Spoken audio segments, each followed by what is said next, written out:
Morning and Evening by Charles Spurgeon. May the 13th, Morning. For his anger is but for a moment, his favour is for life. Weeping may endure for a night, but joy comes in the morning. Psalm chapter 30, verse 5. Christian, if thou art in a night of trial, think of the morrow. Cheer up thy heart with the thought of the coming of thy Lord. Be patient for woe. He comes with clouds descending. Be patient.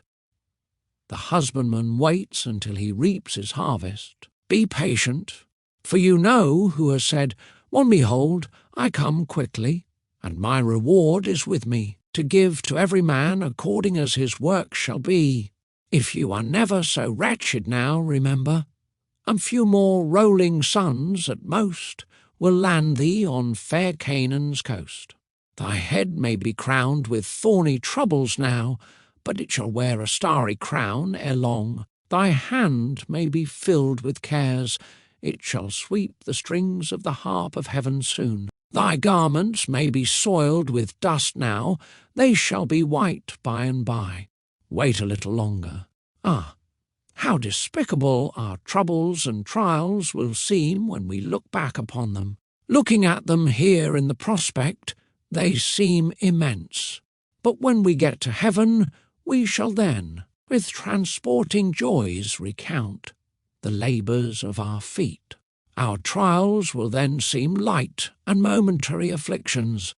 Let us go on boldly. If the night be never so dark, the morning cometh, which is more than they can say who are shut up in the darkness of hell. Do you know what it is thus to live on the future, to live on expectation, to antedate heaven? Happy believer, to have so sure, so comforting a hope. It may be all dark now, but it will soon be light. It may be all trial now, but it will soon be all happiness. What matters it though weeping may endure for a night, when joy cometh in the morning?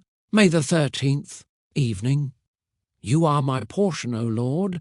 I have said that I would keep your words. Psalm chapter 119, verse 57. Look at thy possessions, O believer, and compare thy portion with the lot of thy fellowmen. Some of them have their portion in the field. They are rich, and their harvests yield them a golden increase. But what are harvests compared with thy God? Who is the God of harvests? What are bursting granaries compared with him, who is the husbandman, and feeds thee with the bread of heaven? Some have their portion in the city, their wealth is abundant, and flows to them in constant streams, until they become a very reservoir of gold. But what is gold compared with thy God? Thou couldst not live on it. Thy spiritual life could not be sustained by it. Put it on a troubled conscience, and could it allay its pangs? Apply it to a desponding heart, and see if it could stay a solitary groan, or give one grief the less. But thou hast God, and in him thou hast more than gold or riches ever could buy. Some have their portion in that which most men love, applause and fame, but ask thyself, is not thy God more to thee than that? What if a myriad clarions should be loud in thine applause? Would this prepare thee to pass the Jordan, or cheer thee in prospect of judgment? No, there are griefs in life which wealth cannot alleviate, and there is the deep need of a dying hour, for which no riches can provide. But when thou hast God for thy portion, thou hast more than all else put together.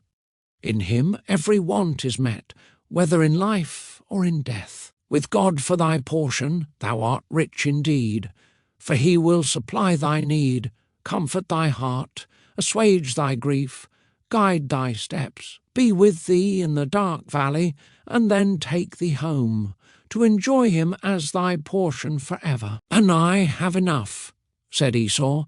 This is the best thing a worldly man can say, but Jacob replies, and I have all things, which is a note too high for carnal minds. Dear brothers and sisters, today may you find encouragement and comfort in the Lord Jesus Christ.